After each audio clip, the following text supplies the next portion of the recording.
All right, people, so we are 12 minutes away from the hour of 8 o'clock. For the next 10 minutes, you're going to be joined by Chetwayo La Borde. We're talking autism. So for those of you who have anyone in your family that is autistic, this might be a good time to turn up the volume. Seth, good morning. Good morning, Stefan, Synergy TV, and all of our viewers locally and internationally. Nice one. So, this morning, topic autism. Autism, a topic I haven't dived into before. Of course, if you go into the meaning of the word, the Greek meaning, it comes from autos, which means self. So back in the past, it was more associated with people that was more inward. All right, but it was also not something associated with kids, but with mental health issues like schizophrenia. But what autism is today, of course, as time passes, these things develop and evolve. So autism is a neurodevelopmental condition that affects communication, behavior, and sensory processes. It was first described in the early 1900s by two physicians, one named Leo Kanner in the United States and Hans Asperger in Europe. Back then it was extremely rare, and for decades autism was so uncommon that entire medical textbook barely even mentioned or referenced them, right? Because it was very, very uncommon. Now if you fast forward to today, what you're going to see today is that autism is everywhere, so it basically exploded. And whenever a condition goes from a rare to common condition in a single century, the cause is never genetics. It is always environmental, because I'm pretty sure you hear a lot of people saying autism is a genetic condition. Humans have existed for a very, very long time, and for within the past 100 years for a condition to just become explosive, it cannot be genetics. Cannot be. Okay. So it's an environmental condition, all right? And for those that have my book, we'll get a better understanding of the environmental conditions that affect those things a little bit more detailed than what I would be going through this morning. But before we get into that, I want to address the vaccine issue directly, because I know a lot of people's mind is on that, right? Because people love to, I would say, hide behind that whole vaccine issue. First, I'm not here to tell people to vaccinate or not vaccinate their children. That's your personal choice. What I would tell you, though, is try to educate yourself first before you proceed to do such or make such decisions. The more information you have, the more knowledge you have, the better you are able to make informed decisions. I just find it interesting that, many people, believe in God and so forth, and then also at the same time hold on to a belief that my child needs an injection to live. Right after you're born, they're telling you that if the child don't get this injection. I just find that very interesting and strange. But think about it. Again, the decision is individually yours to make regarding your children. Anywho, moving on from that, we also have to address something that most people don't mention with regards to vaccinations and parents. You see, parents who refuse to vaccinate their children, they usually stay away from the healthcare system. And these children are not being routinely checked, screened, or assessed. So they are not receiving developmental evaluation. So naturally, autism in that group goes undetected or unreported. So when people say, if vaccines don't cause autism, show the data on unvaccinated children, they're asking for a data set that actually cannot exist because of certain obstacles. All right? You cannot compare two groups when one group refuses to participate in the same system that actually generates the data. Right? So you would get skewed data. And then we have the next layer. And the next layer, what I'm talking about, has to do with social pressures, penalties, and schooling requirements. So many parents who don't vaccinate end up using fake vaccination cards or altered health documents. And that's because of these social or socio-political policies and stuff and penalties. So because of that, you have a lot of unvaccinated children that are being recorded as vaccinated in official systems. So that there is a statistical nightmare, right? Because you would not have good, proper data to see if unvaccinated are getting autism or if unvaccinated are getting autism. But what most people don't know is that all of that is a distraction. Why I say it's a distraction, it takes people away from looking at things that are the root cause behind autism. Because if people are caught up in the whole vaccine argument, they're not going to focus on what is actually causing autism. Because the vaccine debate, it pull our attention away. And the real cause is something that have changed dramatically over the past 50 to 100 years.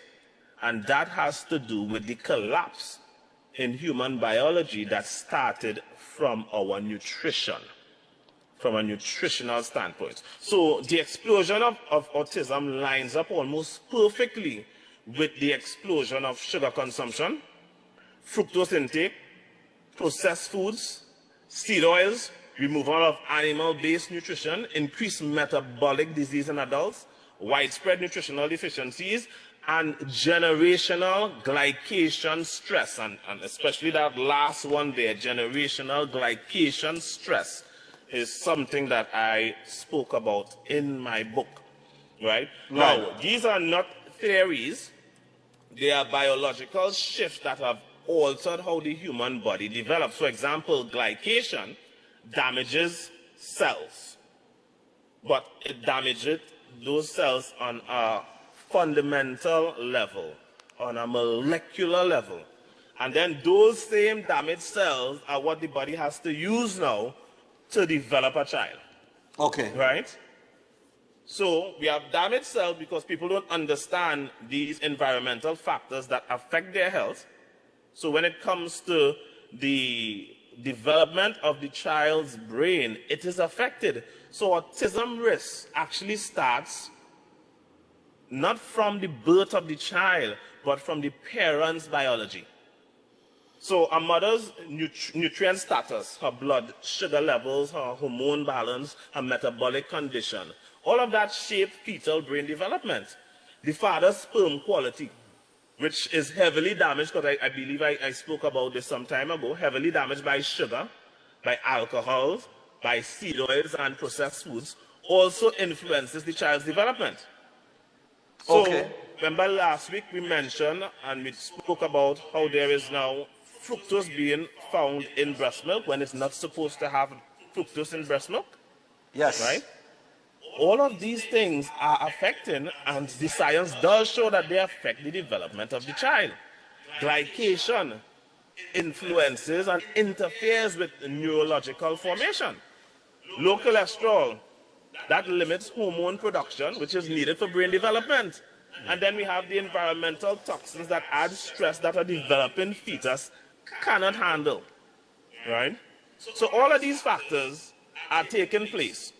And people are focused more on the needle, on the schedule, on the politics with regards to autism. And one of the reasons for that is blaming an injection or some other thing that is, that could be policy by government, is taking the responsibility away from the parent. And what we see very much trending in society today is a lack of accountability. Everybody wants to blame somebody else, and nobody wants to take responsibility for what is happening in their lives, right? We have been groomed to always blame outside and never inside. I am never responsible for my health. It's because the schooling want to ban this or ban that, and that is how we have been groomed. And this is the mindset that a lot of people are pushing, right? So when you put things together, when you actually put things together, what actually causes the rise of autism? Autism rises with sugar. It rises with fructose. It rises with seed oils. It rises with nutritional deficiency. It rises with metabolic disease. It rises with hormonal disruption. It rises with generational glycation damage.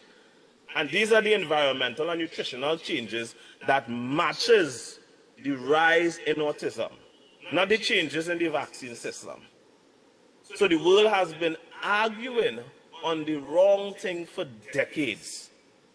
On the wrong thing for decades. If the vaccines and stuff was the problem, why it is there so much of unvaccinated children that are autistic?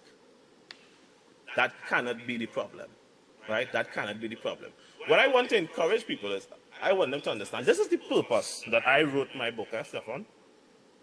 I wrote my book as a means to expand people knowledge, expand their knowledge, because what people have been exposed to knowledge-wise with regards to diseases and regards to the root causes of diseases and the direct connection to their nutrition and the root causes of diseases has been so limited that people take diseases for granted. Today, people eat more for entertainment and status than for nutrition. In fact, most people don't even have the slightest clue with regards to nutrition and their diet. People eat more for status and for entertainment, right? You go on social media, you see a lot of people posting up in restaurants and stuff, right? And a nice spread, because that is a status claim. Yeah. Right? A lot of things that people have on that spread that they're eating, and the combination of the things that they're eating is totally counterproductive to their biology. Case in point, you look at social media now. I never know Trinidad had so much, oh God, where's call them, Chris? The food critics. Critics? Yeah, everybody's a food critic now, all over. Yeah, and what I is was it there and I based on? taste this and yeah. Has it ever been based on the nutritional profile of the meal, or has it been solely based on taste? Taste. It has been solely based on taste. And not only taste. What taste have to do with nutritional profile? Not only the taste of the food, but what you see them doing a lot, some of them, you know, some of these meals come with a dip. And dips are usually, a lot of dips are sugar based, right? If we be honest, right? And you see them, they're taking and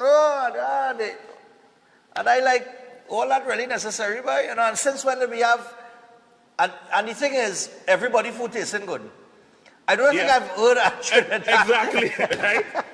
But once you're using sugar, it's going and tastes good. That is the thing. Food today is designed to please your palate, not to please your nutritional requirement. Exactly. Yeah. Right? Yeah, and that's the problem, and that's the issue with the world today. Yeah. So we have been grouped, and this is why it's going to continue to perpetuate. A guy came to me last week during a consultation, and he told me his grandmother, right, buried her, no, not his grandmother, his mother had to bury 3 of her children, but she also had to bury 5 of her grandchildren, right? He said the grandchildren are dying faster than the children, right? And this is what is happening. Every generation is getting sicker than the previous generation. Yeah. And we are going to reach a point where we are already in an aging society, where we have more older folks than we have younger folks. And that is going to increase because a lot of the young people are not going to outlive their parents. Wow. Because of how we are eating. And we are seeing this. Many people have experienced this already. A lot of people watching the program, you have buried your children. Right? Many people watching the program. And my question is, when are we going to get serious enough to start to make or take action, start to make changes in our life? We cannot be continuing to do the same thing over and over and expect a different results. All right? Totally agree. And that's the purpose that I wrote the book that I wrote, because it is addressing the root causes of diseases. Many people are going to read that book and be shocked to their core, you know. Yeah. Right? As you can see, you have started reading it yourself. Yeah. It's a very, very interesting read, I gotta say. It's an eye-opener. There are a lot of things inside of there that I was like, ooh, what? All right, that you're learning for the first time. Exactly. And it's very detailed, but it does come with of course, the proof to back it up, exactly. you know, scientific proof and things like that. So it's a very interesting read. I've told countless people, I've told a few people, well, I say, listen, you gotta get the book, read the book. It's like, okay, if you're ever thinking about having a consultation with Seth, read the book. Read the book and you understand. Yep. When Seth says that when you come to do a consultation, it is a re-education of healthcare or the health system. You'll get, when you read the book, you'll get an understanding of what what he's all about.